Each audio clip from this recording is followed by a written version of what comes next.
बिस्मिल्लाहिर्रहमानिर्रहीम। अस्सलामु अलैकुम वरहमतुल्लाहि वबरकातुहू। कुरान मजीद की एक सूरत है सूरह लुक़मान, जो कि 21वें पारे में है। ये कुरान मजीद की 31वीं सूरत है। इस सूरत में 4 रुकू और 34 आयात हैं। ये मक्की सूरत है, यानी ये मक्का मुकरमा में नादिल हुई। हज़रत लुक़मान अलैहिस्सलाम एक अक्लमंद और हिकमत वाले शख्स थे, जिनका जिक्र इस सूरत में हुआ है। इसी निस्बत से इसका नाम लुक़मान रखा गया। इस सूरह का मरकज़ी मौजू तौहीद, हिकमत, इखलाकी तरबियत, वालिदैन की इज़्ज़त, शुक्रगुजारी और आखिरत पर ईमान है। अलिफ लाम मीम ये हुरूफ़े मुक़त्तआत है, जिनका सही मतलब अल्लाह ताला ही जानता है। तिलका आयातुल किताबिल हकीम ये हिकमत वाली किताब की आयात हैं। कुरान मजीद सिर्फ़ अल्फाज का मजमुआ नहीं, बल्कि ये हिकमत से भरपूर हिदायत है। हुदम व रहमतल लिल मुहसिनीन कुरान मजीद हिदायत और रहमत है नेक लोगों के लिए।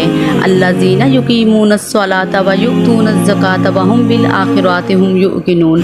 इन आयात में ये बताया गया है कि कुरान मजीद उन लोगों के लिए रहनुमाई है जो दिल से नेकी चाहते हैं, और वो लोग जो नमाज कायम करते हैं, ज़कात देते हैं और आखिरत पर यकीन रखते हैं, वही लोग अपने रब की तरफ से हिदायत पर हैं और वही कामयाब है।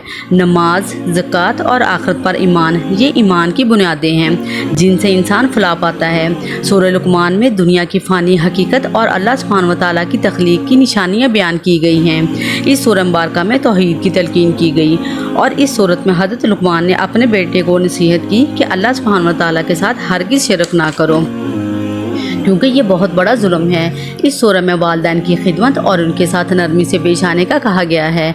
नमाज कायम करो, भलाई का हुक्म दो, बुराई से रोको और सब्र करो, तकब्बर ना करो, ज़मीन पर अकड़ कर ना चलो, आवाज़ में नरमी पैदा करो और आवाज़ को पस्त रखो। इन सब बातों की सूरह लुक़मान में नसीहत की गई है।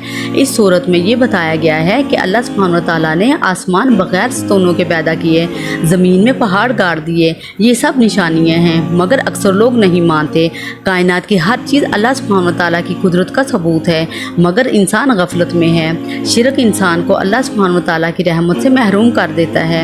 अल्लाह तबारक व तआला ने हज़रत लुक़मान अलैहिस्सलाम को हिकमत अता की कि शुक्रगुजार बनो। अल्लाह सुब्हानहू व तआला ने इन्हें ख़ास अक़्ल व फ़हम अता किया। शुक्रगुजारी ही हिकमत की पहली अलामत है।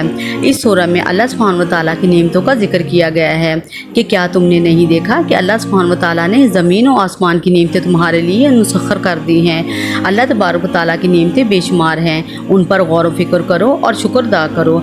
इस सूरह में ये बताया गया है कि अगर तमाम दरख्त कलम बन जाए और समंदर स्याही, फिर भी अल्लाह के कलमात ख़त्म ना हो, यानी कि अल्लाह सुब्हानहू व तआला के इल्म और कुदरत की कोई हद नहीं। क़यामत का इल्म सिर्फ़ अल्लाह ताला को है। कोई नहीं जानता कि कल क्या करेगा और किस ज़मीन में मरेगा। अल्लाह सुब्हानहू व तआला हर चीज़ का इल्म रखता है, हत्ता कि दिलों का हाल भी अल्लाह ताला ही जानता है। अल्लाह ताला हम सबको नेक काम करने की तौफ़ीक़ अता फ़रमाए। आमीन।